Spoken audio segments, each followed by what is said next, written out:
Welcome guys, welcome. Today, I'm gonna be covering why I bought a Hyundai Elantra N. I love all the comments and interactions that I've had on my videos, but I don't think you guys really understand why I bought this car, what I was looking to do, my Golf R. We're gonna cover all those things. It might help some of you prospective buyers who are out there looking to buy one, but these are my reasons. This is why I bought this car, and it might not even make sense to some of you, but that's okay. I wanna share them with you. Let's jump into it, and I will cover everything.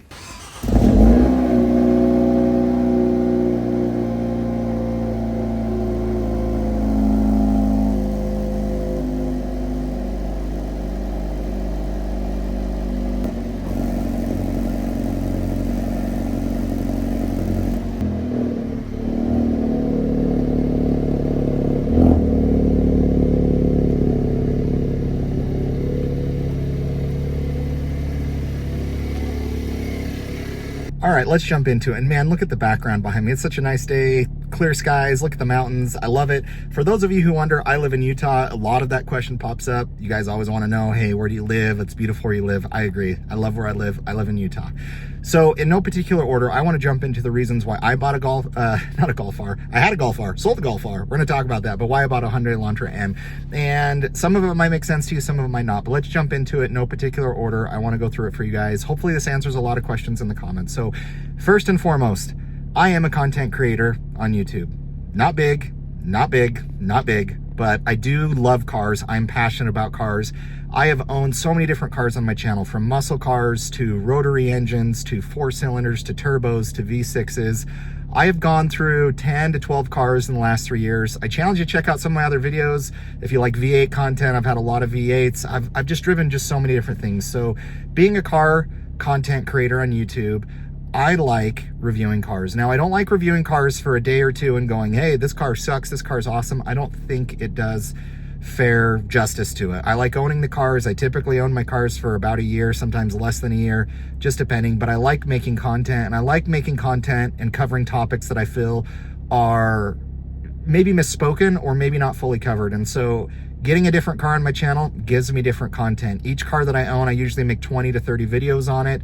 And I hate committing to how long I'll have owned a car. I do have my Honda S2000, which I've had for a year and a half, and it's something that I don't plan on selling, but I've said that before and sold cars. So number one, it gives me content, it gives me a reach to a new audience, and it gives me different material to make.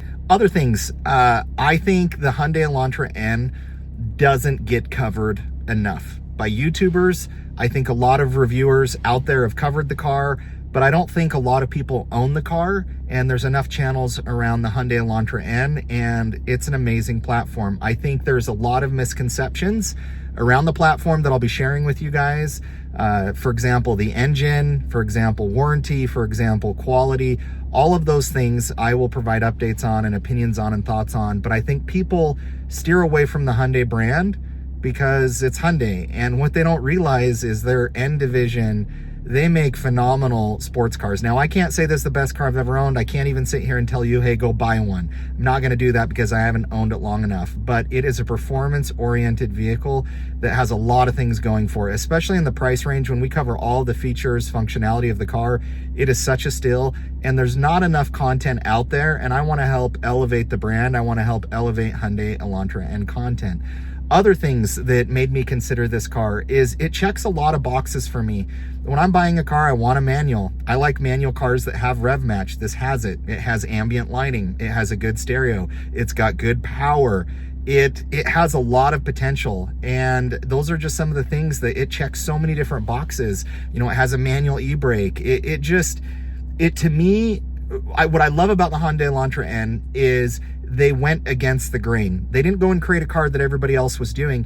They created a phenomenal car in a price range with so many features and things that you get, heated seats, all this other stuff. The Honda Civic Type R doesn't even come with heated seats. Now, you might look and go, well, if you're buying that car, you don't need heated seats. I don't care. It has it. So it really just, they went against the grain, and I'm someone who likes going against the grain. I'm someone who likes an underdog. I'm someone who likes to tell a story and make sure that a car is really reflected accurately. And I don't think the Hyundai has done that. And I think once you kind of get into the community and see how popular they are and see all the features, functionality, performance of what this car can do, it's really an underdog and it punches well above its weight. Another thing, and I think this is very misconstrued, people hate on front wheel drive cars. And I think like what you like, hate what you hate. But so many people, I couldn't own a front wheel drive car because of traction, because of this. Like, I grew up in Idaho and I drove on roads that had ice on them 4 or 5 months out of the year in a rear wheel drive Toyota SR5 lightweight truck. And I had to put salt bags in the back. And like, you can drive a front wheel drive car in wintertime. I don't care where you live at, you can. Quit being babies about it. I understand having a rear wheel drive performance sports car. I understand the ability to have all wheel drive and have traction, but so many people just knock on it, all front wheel drive. And some of you who comment, oh, well, the car's got wheel hop. Well, go find a front wheel drive car that's a manual transmission or has north of 250 horsepower that doesn't have wheel hop. I get it, I know it. But I do feel a lot of people steer away from this platform because of that. Another reason why I bought this car is because of what I get for my money. I didn't sell my Golf R and immediately get into this car. I sold my Golf R for a few different reasons. It's not because I didn't like the car. I love that car and I love that platform, would love to own another one again. I got out of it for a few different reasons. My monthly payment on that, on a 7-year loan, and I know all of you have opinions about 7-year loans and all that. I really don't care. It was over $830 a month. It was right around $830 a month. And I don't care. All of you who buy a Volkswagen Golf R, they depreciate really quickly. It's a German car, similar to BMW, similar to other things. And so where I'm someone who comes and goes from cars pretty quick, I just didn't feel that car was that special enough for almost $830 a month. I just didn't. With my job, different things, I didn't want to pay that. And also, you know, my payment on my Honda S2000, it just was a lot of money for the car. And I felt where it was depreciating at, I also felt I'd covered a lot of topics and videos on the platform. And I had an opportunity from a dealer. I bought that car for sticker, can't remember what it stickered at, around $46,000.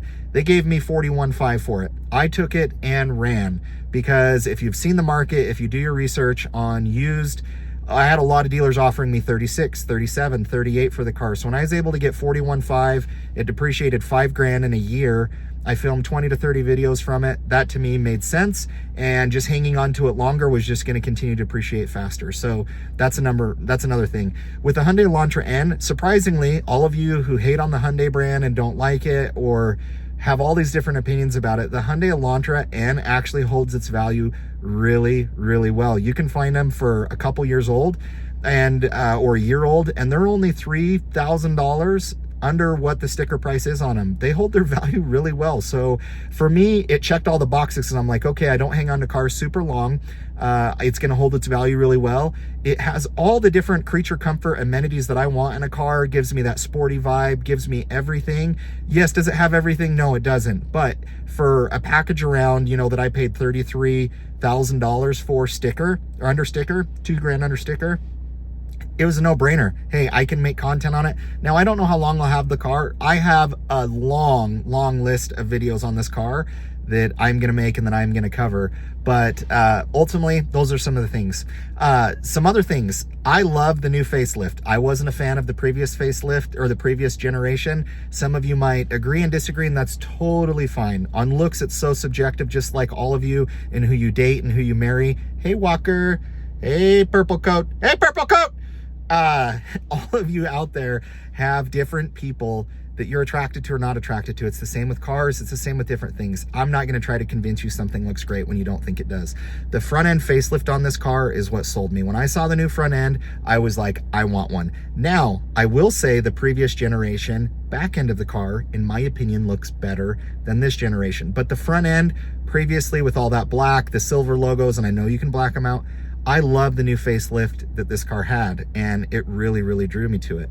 Another thing that drew me to this car, and whether it will work out or not, Hyundai seems to, and hopefully I can maybe not experience or experience it, we'll see, but the warranty of what you get for the car, it's the best in the nation. Now, you might argue that they won't want to fix stuff, and that might be true.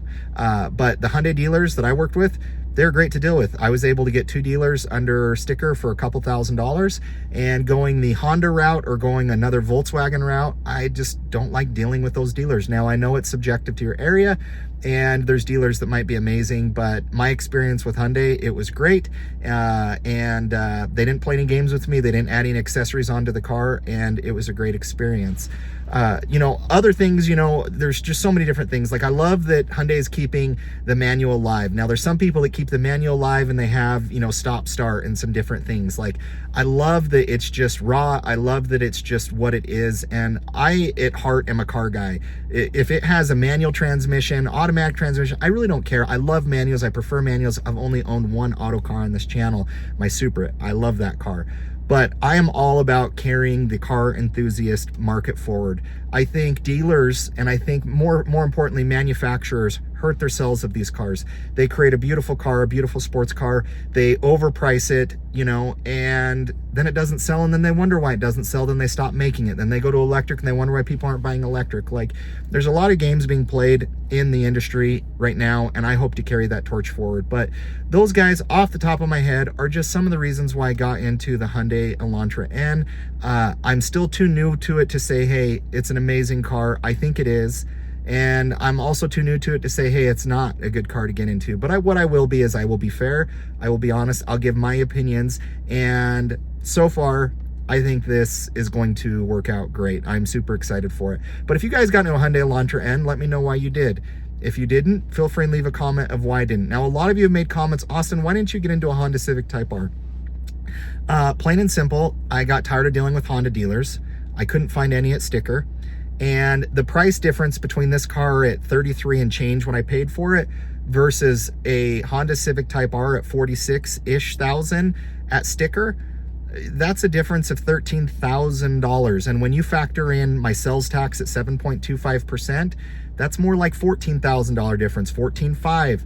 And when you're getting into that for just a little bit more power, and I can get heated seats in this car, I have a lot of different creature comforts that doesn't have. And I like the ability to change my ambient lighting to different colors and silly stuff like that, but that's something that I like, I like that I have, 3 seats in the back. I love a Honda Civic Type R, and I don't hate on them, and I would love them. I love the FK8, I love the FL5, and I love the Volkswagen Golf R. I will try to do comparisons of what I think of the Golf R versus this, but in some ways they compare, and in some ways they don't. They're not in the same class. But when you factor all the things that you get in for the Hyundai Elantra package, when you're talking a $14,000, $15,000 price difference, guys, your expectations need to be adjusted. But overall, I think this car competes very, very well. And me personally, cars have gotten too expensive. And I'll end on this. The Volkswagen Golf R, it's not worth $46,000 to $47,000. The Honda Civic Type R,